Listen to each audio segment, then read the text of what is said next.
Coming up, I want to talk about Trump's big, beautiful bill. Elon Musk says it may be big, but is it beautiful? I'll answer that question. I also want to talk about why homelessness never seems to be solved. It has to do with homelessness, which has become a very profitable business. And Newsweek senior editor Josh Hammer joins me. We're going to talk about the recent murder of two young staffers at the Israeli embassy, one Jewish, the other Christian. Hey, if you're watching on YouTube or X or Rumble, listening on Apple or Spotify, please subscribe or hit the follow or the notifications button. I'd appreciate it. This is the Dinesh D'Souza podcast. The administration has their sleeves rolled up in streamlining some pretty monumental moves right now, but it's difficult for them to take your personal finances into account when trying to fix the country. You have to do that, and that's why tens of thousands of people are taking action. They're buying gold now from Birch Gold. Here are some facts. In the past 12 months, the value of gold has increased 30%. I'm very happy about that. So is Debbie. Central banks are buying gold in large quantities. There's a reason. The Rio reset on the horizon, where BRICS nations are looking to unseat the U.S. dollar as the global reserve. So you need some peace of mind, and you can find it in gold. Birch Gold makes it easy to convert an existing IRA or 401k into a tax-sheltered IRA in physical gold, or you can just buy some gold to store at home. Just text my name, Dinesh, to 989898. Birch Gold will send you a free information kit on gold. There's no obligation here, just useful information so you can learn more. Birch Gold has an A-plus rating with the Better Business Bureau. Thousands of happy customers. So diversify your savings today. Get started. Text the word Dinesh to 989898.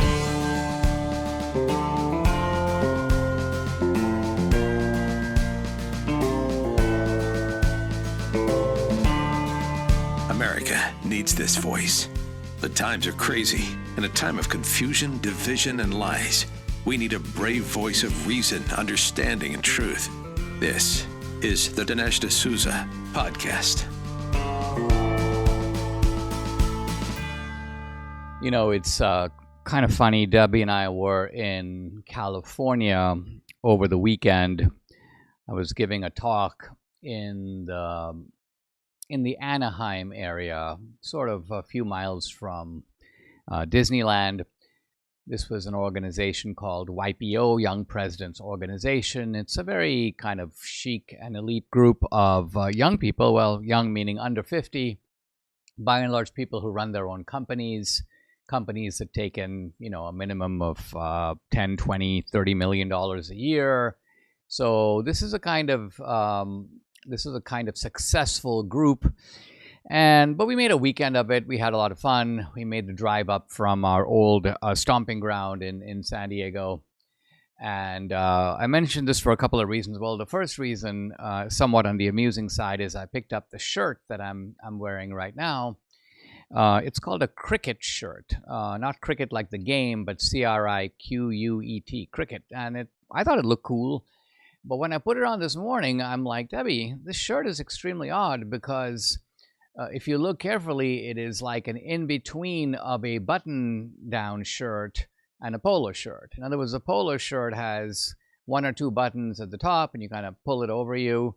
A button-down shirt has buttons all the way down, and this one kind of has buttons, but like going, somewhat to my middle section. I'm like, this is really odd. And Debbie's like, well, that's because, it's for you to, if you want to open up all the buttons and, kind of do the Italian thing where you have like 4 chains and some medallions and things like that. So I'm like, well, I won't be doing those things. But nevertheless, that is the story of this anomalous cricket shirt. The other anomaly is that while I was giving my talk to this group, a very interesting group, and giving them the scoop on really politics in Washington, and these people are survivors, right? Because they're in the somewhat traumatized environment of California, horrible taxes, heavy, burdensome regulations. So they're survivors. And Debbie, of course, calls it Cali Suela. So they were all quite amused by all this, and they identified with that idea. But they wanted to know, really, is America going in the same direction? And I was giving them a kind of interpretation of the Trump phenomenon, what it represents, and how it's similar to, and yet in some ways very different from, the Reagan Revolution. One of the guys in the course of our discussion asked me, he's like, "Why do we have so many homeless all over California?" And I thought about it. Of course, the obvious reasons are that the sun shines in California. Homeless people don't like to go where it's really cold. You're not going to find a whole bunch of homeless people like in Wisconsin in the winter. So that's kind of one reason. It's a magnetic draw for the homeless. But the other reason, I think the bigger reason, is that California has created a homeless industry, a homeless management bureaucracy. And by the way, the homeless management bureaucracy greatly outnumbers the homeless, not to mention the fact that the vast allocations of money to the homeless are intercepted, siphoned off, taken away by the homeless industry. This is, by the way, very similar to what happens in government in general. It is also what happens, by the way, in allocations of money to foreign countries. We give, 100 million or 300 million to Zelensky, and he gets 1/10 of that. And the rest of it goes to defense contractors, NGOs. It's intercepted by innumerable middlemen and middlemen groups. And that's why the real estate values of the Washington, D.C. area are so high, because the rip-off artists are all around. And so even though the money is ostensibly for Zelensky, when Zelensky complains, they're like, well, gee, Zelensky's like, you're supposed to give me 100 million, I only got 10. And they're like, well, that's 10 more than you'd have otherwise, so keep your mouth shut and let the thieves do their work, because that is how it's done around here. And the same is true with the homeless. If the homeless stopped being homeless, if you did the inexpensive thing, not the expensive thing, but the inexpensive thing, and put them into cheap but clean, affordable homes, the whole homeless industry would become pointless. And so the job of the homeless industry is to make sure that doesn't happen, that these people stay at least officially on the street. So that's why we have homelessness. When you subsidize something, this is an iron law of economics, you get more of it. And so when you subsidize homelessness, guess what? You get more homeless. I gave these guys at YPO the example of a law that was passed in British India. There were apparently a bunch of cobras who were biting people and biting some British officials, and the British decided, let's put a stop to this practice. And so they offered like a certain sum of money, like 100 rupees for every dead cobra. The idea was to encourage people, kill the cobras, bring them in, collect your 100 rupees, and this will help the problem to go away. Little did they realize that the cobras kept on coming and the dead cobras kept on showing up. And finally it dawned on the British that the Indians were raising cobras and then breeding them, in other words, and then killing them, bringing them in for the money. So I think you see where I'm going with all this. The people bringing in the dead cobras are akin to the homeless industry. They're going to make sure that when you get paid for cobras, there are plenty of cobras around, alive or dead, to be paid for. Now, let me turn to my main topic of this morning, which is the big, beautiful bill. Now, I just saw an interview with Elon Musk, and this is continuing my discussion of the disillusionment of Elon Musk. Disillusionment, of course, implies that Elon Musk had illusions, and I'm not really saying that he did, but I think he had high hopes. He had expectations. And one of his expectations for Doge was that you wouldn't have laws. I mean, forget about consolidating Doge. That's important. That hasn't happened. I don't know if it's going to happen. It might happen, but it certainly hasn't happened yet. But it's a bigger insult to Doge to go beyond that and add more spending. So in other words, instead of emptying the bucket so that the spending level is kept roughly on the same level as the money you're taking in, you're actually adding to the bucket. You're putting on a hose, and the hose is called debt. and you're taking on more debt. And that is, in fact, what this big, beautiful bill does. So Elon's point is it's certainly big, but it's not all that beautiful because it has this terrible feature that it is making our debt, which is already very high, even worse. And now, I think that Elon Musk, as far as he goes, is quite right about this. I understand really where he's coming from. I understand why someone in that situation would go, gee, I put all this money into Trump, into the Republicans, and what I get for it is even more spending. And it's very little consolation to say to Elon, well, gee, you know what? The Democrats would be even worse. They would spend far more. They would take the SUV right off the cliff. They would actually do it proudly. And the Republicans are at least to some degree attempting to put the brakes. Now, I'm not putting the brakes on what is being spent, but putting the brakes on what the Democrats would have spent, or the greater levels of spending that we could have expected and anticipated. Now, Trump continues to believe in the bill, to support the bill. The bill is already through the House by one vote.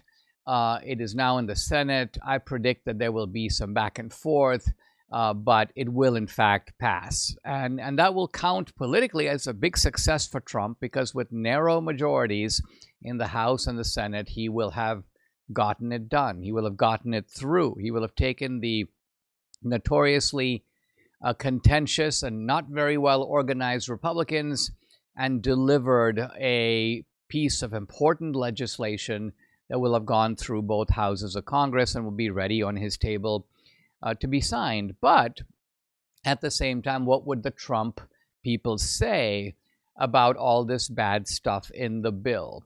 I think what they would say is that this is the fault, not just of the Republican Congress. I made this point in a slightly different way yesterday, but it's also the fault of the expectations of the American people. Because when the Republicans try to go after any kind of entitlement, even if these entitlements are swollen, even if they're riddled with fraud, even though they are predicted to essentially take the automobile off the cliff, nevertheless, the moment you touch it, it's radioactive. The Democrats scream, the media screams, but more importantly, their screams are heard by the American people who go, oh no, take your hands off my Social Security and off my Medicare. And the Republicans are now in a defensive, crouching position. And Trump doesn't want to be in that position. So his point is going to be, listen, unfortunately, we are in a situation where the people themselves, including Republican voters, are not ready, do not have the appetite to see the kind of cuts that are not only helpful, but necessary, I would say essential.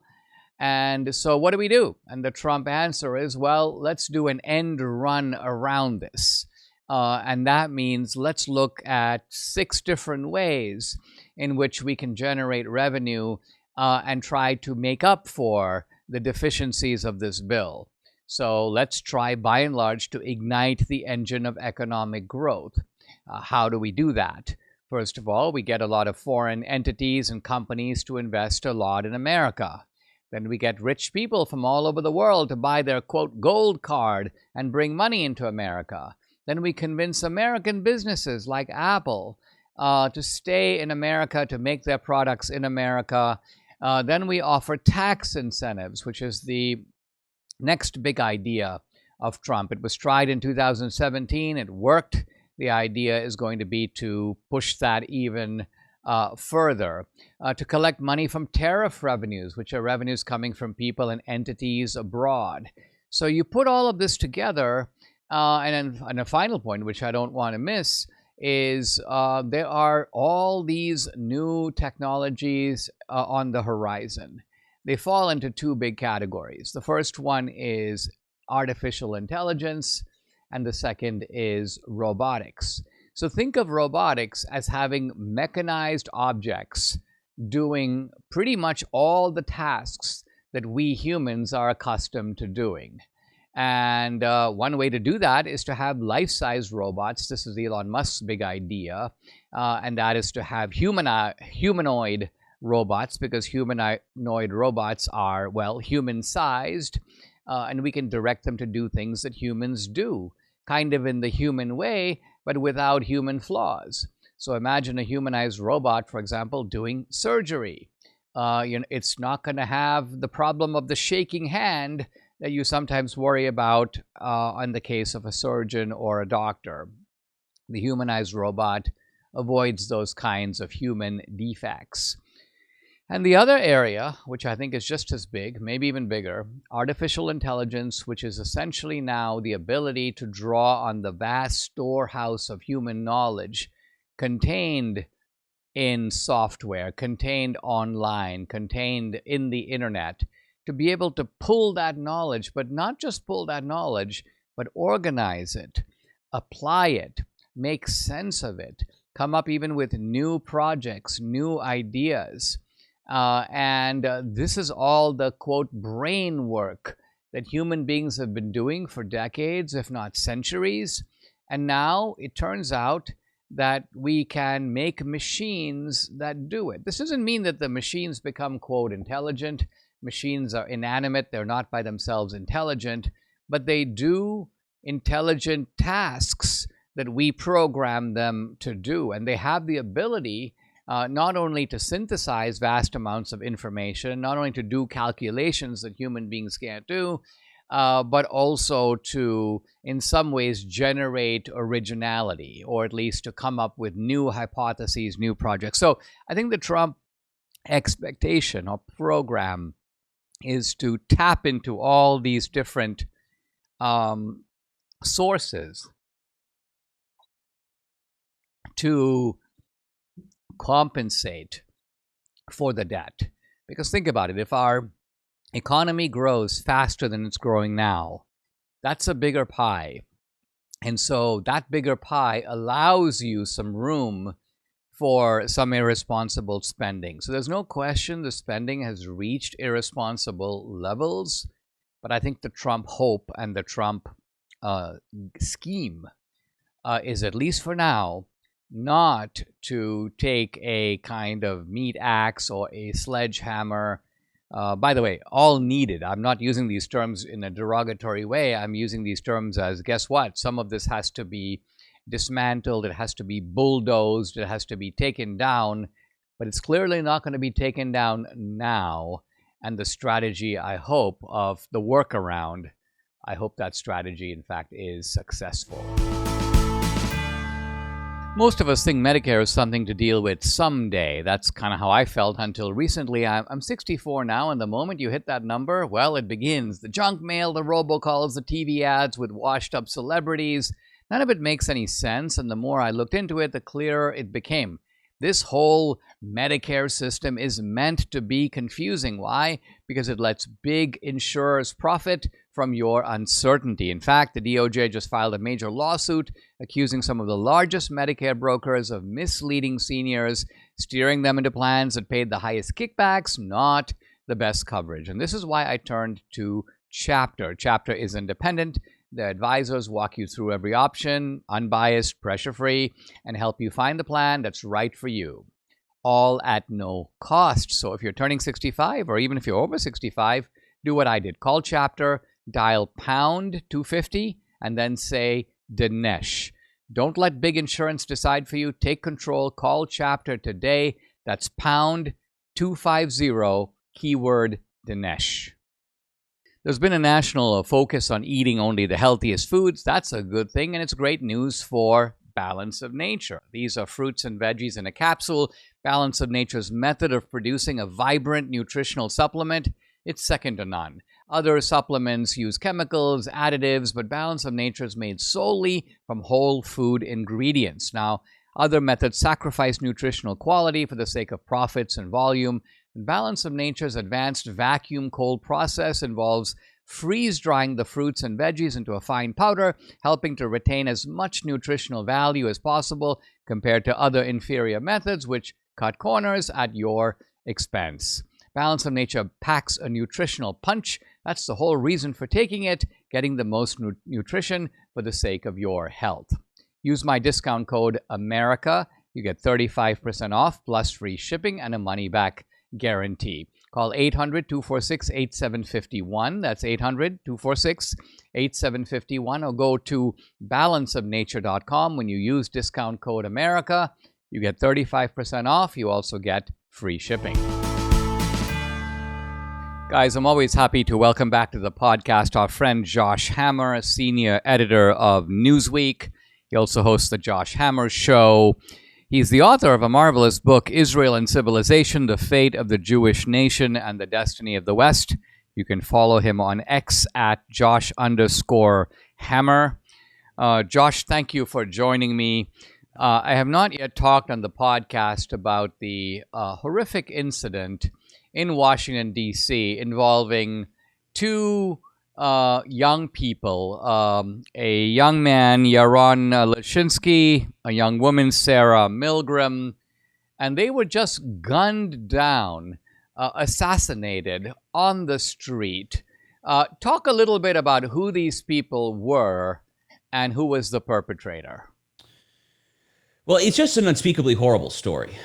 On the one hand. On the other hand, Dinesh, what did we think was going to happen? I mean, what did the people chanting for the past year and a half about globalize the Intifada? From the river to the sea, Palestine shall be free, Intifada revolution, there is only one solution. I mean, this Nazi-esque Hitlerian genocidal language.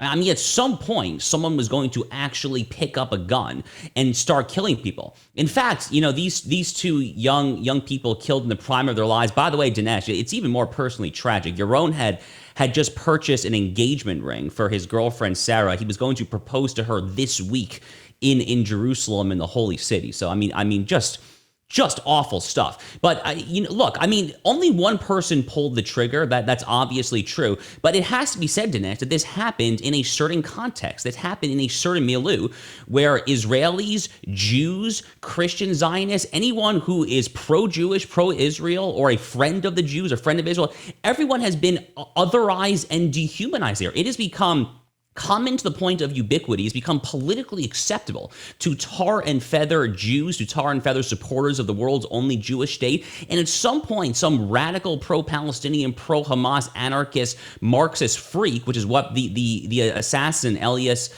Rodriguez was. He was an anarchist Marxist who was involved with far-left Chinese Communist Party funded. All the circles, Dinesh, that you would think that he would be involved in, this guy was involved in them there. This couple that was gunned down, I was actually in Washington, D.C., not the day of the murder, but the 2 days prior to the murder, because I was doing events for the book that you so kindly mentioned there. In fact, Dinesh, 2 days prior to this murder, I was giving a keynote speech at the Middle East Forum Policy Conference in Washington, D.C. It's a think tank. Apparently, Yaron was actually there in the audience listening to my speech. I didn't have a chance to meet him there, but he was listening to me speak not less than 48 hours before he was gunned down. So it is slightly personal for me. It should be personal for anyone and everyone, though, because I've had enough. I have had enough of the incitement, enough of people just mainstreaming and normalizing this active incitement against Jews, against friends of the Jewish state. It's disgusting, and it has to stop. It seriously has to stop, Dinesh. I think it is not only interesting that Yaron is apparently what he is he was a sort of what they call a Messianic Jew, or he was a Christian. Sarah, his girlfriend, was, of course, Jewish. Presumably, the assassin thought they were both Jewish. But what I thought was also interesting is you might expect the assassin to be some radical Muslim jihadi, right, maybe transplanted foreign student coming from Lebanon or Qatar. But no, this is a Hispanic guy coming from the Chicago area.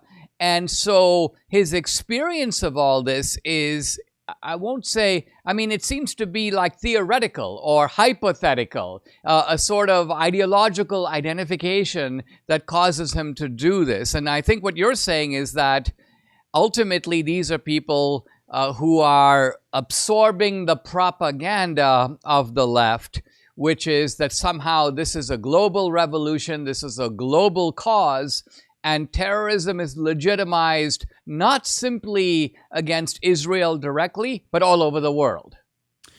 Right. So the biographical details are interesting. You mentioned, Yaron, if I'm not mistaken, I believe he had a Jewish father and a Christian mother. He himself was a devout Christian. Sarah also had one Jewish and I think one Catholic parent. I don't remember which was which there. But, the point is that the shooter did think that they were Jewish. And frankly, the fact that they were Christians, Dinesh, I think only underscores the globalized part of globalize the Intifada there.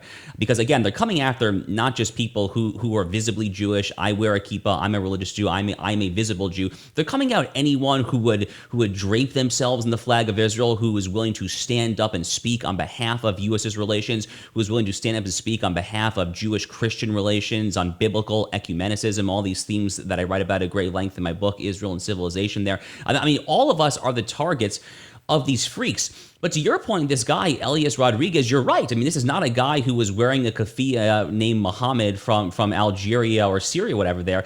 This is a Hispanic guy from a far-left city like Chicago. And Dinesh, I've been protested numerous times on university campuses now when I speak on these topics. It's happened to me at least at Loyola Chicago and at the University of Michigan. And what I've noticed is that, yes, there definitely are some radical Muslim students, especially at Michigan, given its proximity to Dearborn and Hamtramck, when I was shouted down for 35, 40 minutes by a frothing pro-Hamas mob just a month after October 7th. But it's not just radical Muslims. I mean, I typically try to survey my protesters just to get a feel for who is shouting me down here.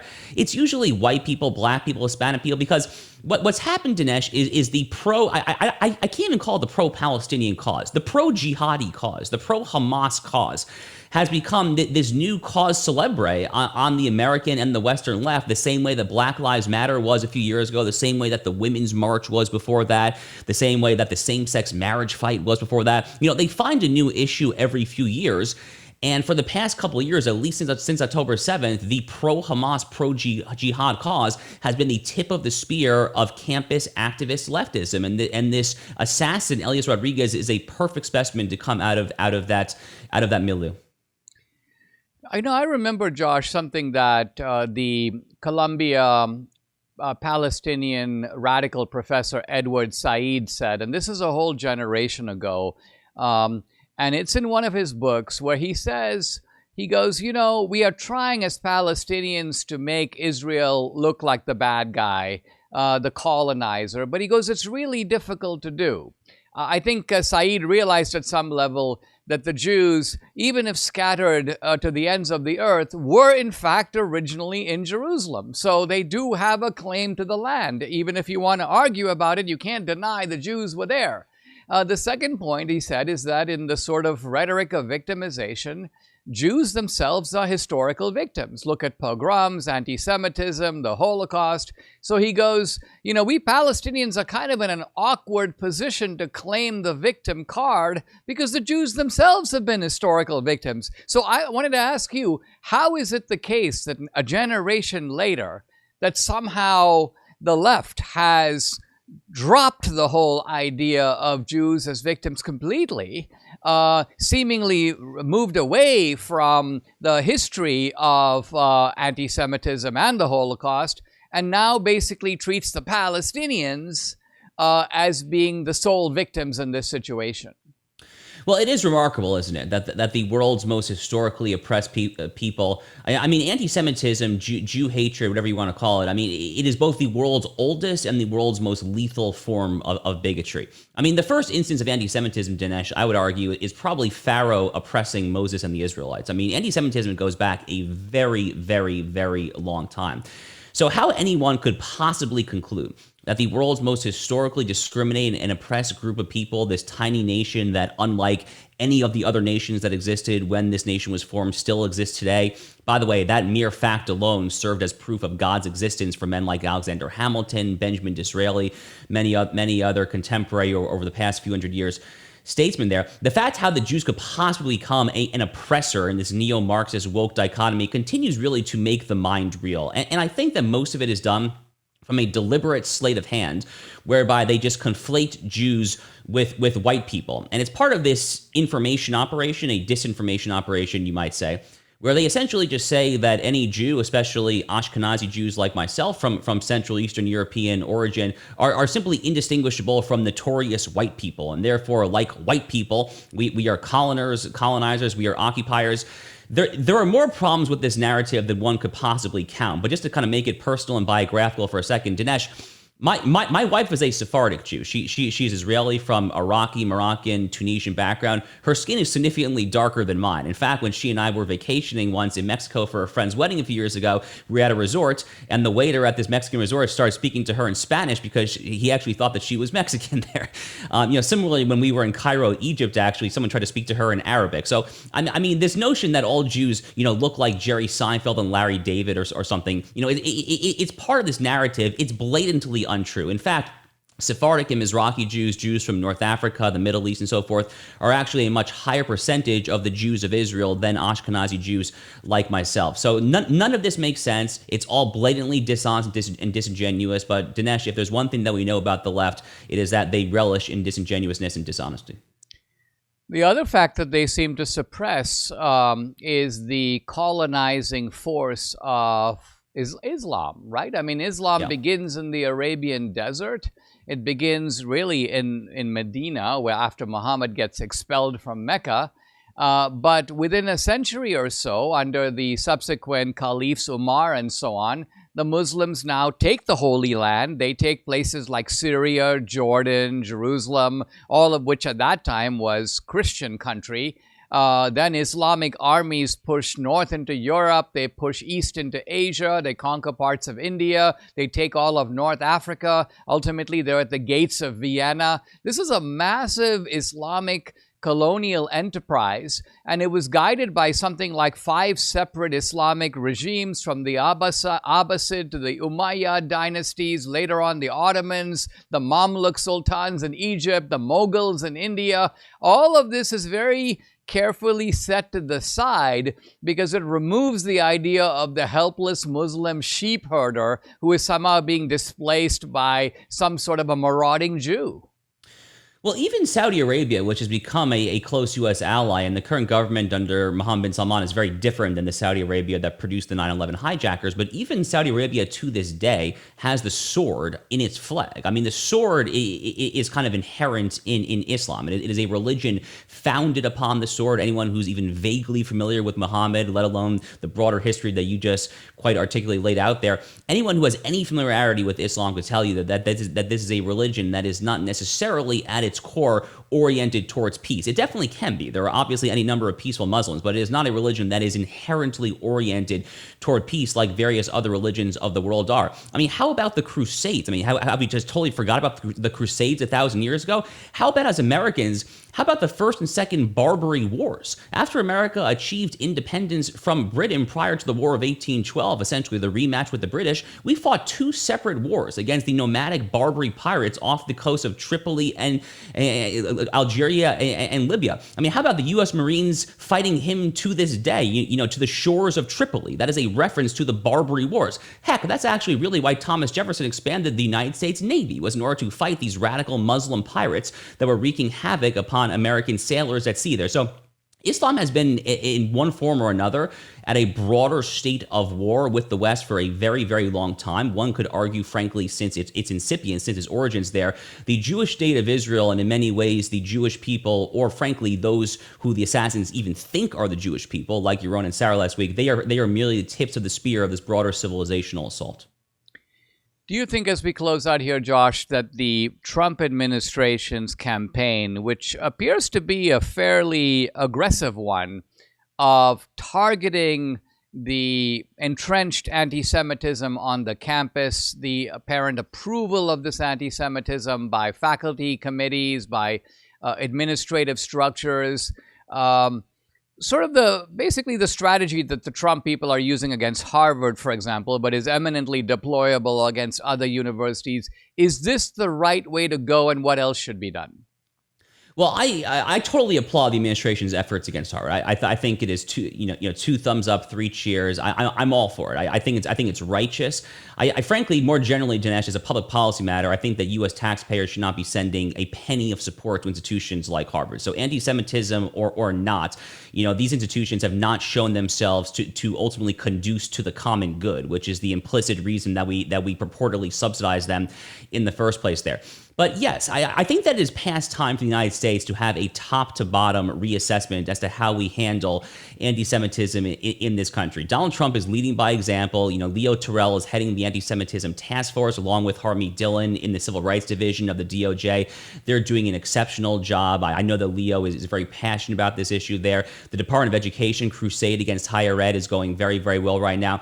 But I think that the FBI and DOJ should probably start to condition even more local and state level funding on blue cities and blue states to make sure that they are really increasing their resources to protect vulnerable Jewish communities. The fact, Dinesh, that so many Jewish Americans, especially in blue jurisdictions, in places like Chicago, Los Angeles, New York City, I live in Florida, so I'm a little bit shielded from it. But it's terrible that people in these blue jurisdictions, Jews, can't even go to synagogue or a kosher restaurant without fearing for their lives. That is an unsustainable state of affairs, and the feds can definitely do a little bit more to tighten up these local jurisdictions to protect the Jews better. Guys, I've been talking to Josh Hammer, senior editor of Newsweek. Check out the book, Israel and Civilization, The Fate of the Jewish Nation and the Destiny of the West. Josh also has an article in Newsweek, Globalize the Intifada and the Evils of Left-Wing Political Violence. Josh, thank you very much for joining me. My pleasure. Thank you. As you know, our friend Mike Lindell has a passion to help everyone get the best sleep of your life. Now, he didn't stop by just creating the world's best pillow. He also created the best bed sheets. They look and feel great. This means an even better night's sleep for me, which is important for my busy schedule. Now, Mike is offering the best deal on these Giza Dream bed sheets, any size, any color, just $49.98. That's it. You can get the king size, the queen size, the split kings, the cal kings, any size, any color, just $49.98. Order now because when they're gone, they're gone. Also, for a limited time, when your order is over $100, you get $100 in free digital gifts. Call 800-876-0227. The number again, 800-876-0227, or you can go to mypillow.com. When you use promo code Dinesh, you get the amazing offer, $49.98 on the Giza Dream sheets, any size, any color. Guys, I'm delighted to welcome back to the podcast Kim Bright. She is the founder of Brightcore, and she's been in the health and nutrition industry for 50 years. She's a pioneer in nutrition, an expert in health and wellness, and that's a topic that has now become, well, it's not only coming to the forefront of politics, but it's also something that each of us are concerned about. Kim, welcome, and thanks for joining me. I want to start with this very amusing story that Trump told about this, well, I have to say fat guy, fat rich guy that he was talking about, who was taking, as he called it, the fat drug. I'm assuming he's referring to Ozempic. And Trump makes the joke. He goes, well, I don't think it's really working because you're still as fat as ever. Let me start by asking you about Ozempic, because apparently a lot of people are taking it. They are looking at it as a kind of easy fix, and yet it's got some problems, doesn't it? It does have problems. And I think they look at this as an easy fix because they've been trained to do so. And now it even scares me further that President Trump's lowering drug prices because it's going to make it even easier for them to make the decision to go the easy route, which they think is the right thing to do. But they need to read the warning labels first before they do anything. There's so many things, Dinesh, that there's the reason not to be using these drugs. There's not easier, but there are healthier ways to lose the weight. And so, and drugs can only change a symptom into another symptom. When you lose the weight, there's so many effects with these drugs that you may never recover good health again. And that's the problem that I see. Not only is they think it's easy and fast, and they can be in a bikini in a few months, but they have to think with the other data too. I think part of what your message and your mantra has been, listen, it's one thing to just try to reduce the size of your gut, but there are all kinds of things that you can do to improve your gut or to improve your gut health. Why is that so fundamental? And what is a better way of tackling that issue? Well, before I even get into that, I wanted to say that there are long-term effects too from using these weight loss drugs. They're reporting now blindness, gallstones, kidney stones, thyroid cancer. They've done research on mice where when you give them the active ingredient in these drugs called semaglutide, they develop tumors. I don't think anybody wants that result. And then you've got the side effects from these weight loss drugs that the majority of people experience gut issues. They experience acid reflux. They experience constipation, diarrhea, vomiting, nausea. They experience so many other things like increased heart rates. They have, what happens with these drugs is they slow down the digestion so much that you get sulfur buildup. So now these people have gas that smells like rotten eggs. They have breath that smells like rotten eggs. They have burping constantly. It smells like rotten eggs. Then they get dizzy, they get jittery, they have mood swings. They also develop rashes on their skin. They have allergic reactions. They have trouble breathing. They even have dehydration and fatigue to the point where they can barely move. But one of the more important side effects from this is that on average, these people are losing 40% of their muscle. And when you age, you're already losing muscle. So you're not just losing fat with these drugs, you're losing muscle, and that's not good. Talk a little bit about the gut and the immune system, and also the peculiar benefits. No, I shouldn't say peculiar, but what I mean is the benefits that may seem surprising to people of Kimchi One, which has a kind of a South Korean ring to it, and yet it offers a lot to people right here in America. Talk about that. All right. Well, there's a lot of questions in that. Let me remember all those that you asked me here. Let's start with the gut. Why is the gut so important? Why is that to our immune system? First of all, we have 70 to 80% of our immune system is in our gut. When we have a bad, imbalanced gut, we're going to have a sick immune system. It can't protect us against pathogens in our gut, and it can't protect us against pathogens trying to invade through our skin, through our nose. So the problem, and through our mouth. So here's the thing. In our gut, we have a microbiome. And that microbiome is a colony of good guys and bad guys, Dinesh. We have good bacteria there that should be teeming and flourishing and be the majority. And then we have, in most people, we have an overabundance of the pathogens. Those are yeast, molds, they're parasites, they're fungus. And so these guys are become a problem when they get out of balance, because what they do is they make people crave things that will enable them to have an environment like a swamp, because all these pathogens are put in our gut. So when we are ready to die, they tear our body down. Well, when you have an overabundance of these guys, little do you know, you're headed towards death faster, because you're promoting the growth of these things in your own body by your choices. So here's the thing. You've got to keep that gut microbiome in balance. And when you do, the way that you do that is through fermented foods. Now, you've got all kinds of fermented foods out there in all the different nationalities. And you mentioned kimchi. And kimchi is the king of all these fermented foods, Dinesh, because it's been around for centuries. It's proven itself. There's so many studies that have been done with kimchi to show the effectiveness of promoting the good guys in our gut and getting rid of the environment so the bad guys can't flourish.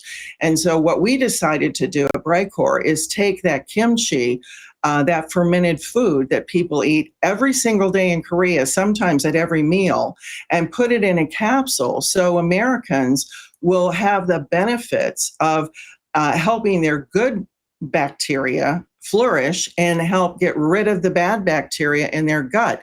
Because a lot of Americans don't like the way kimchi smells. They don't like the taste of it. But kimchi's so powerful. It gets its power from over 900 different probiotics and so many different unique probiotics that are found nowhere else and in any other fermented food. And have you ever heard of aflatoxins, Dinesh? No. Okay, aflatoxins are one of the most harmful toxic substances that we can ingest. They're in the soil, they're in our food, they're in the air, they're in the water. And so these things are from Aspergillus molds. And what happens is when we harvest, for instance, our grains, our corn, our peanuts, our tree nuts, our spices too early, they have too much humidity and too much moisture left in them. And then they're transported to storage in dark places where there's very little airflow. And this is wonderful for molds to grow in. Now, there's a lot of people that have issues that they can't identify where they're coming from. Let's say they have a nosebleed, they have red eyes, joint pain, pain in their muscles, headaches even, coughing. And they're like, what's happening with me? Well, all of these could be from ingesting aflatoxins. And why am I telling you about aflatoxins? Because a study came out that was just published recently, which I got so excited to see, from using kimchi with aflatoxin B1. Kimchi has these unique strains, as I said, that no other fermented food has or any other food. And it showed by using the kimchi with this aflatoxin B1, that it targeted and killed up to 81% in 72 hours. That's 3 days. This is phenomenal. So it could target things like this in our gut, kill 81% off in 3 days. Imagine how you'd be feeling after you took kimchi 1 and you've been having these problems and experiencing the overgrowth of all these pathogens, especially the aflatoxin. That would be amazing. I think most people would love that. You're not going to get that with Ozempic. If people take kimchi 1 daily, do you take it once a day? Do you take it in the middle of the day? And what are the benefits that you can expect from regular consumption of these kimchi capsules? Well, people can take it any way they'd like. I mean, in Korea, they eat kimchi, a lot of them with every meal. So if you want to eat it with every meal, it's 3 capsules a day is the dose. So take 1 with each meal or take 3 all at once. Whatever you want to do, that's the way that you should take it, is at least 3 every day.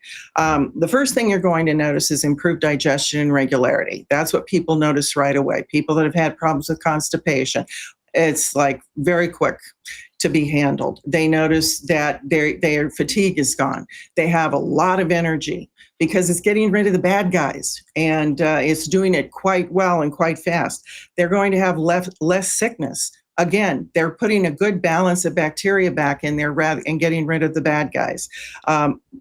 All health starts in our gut, or all sickness starts in our gut.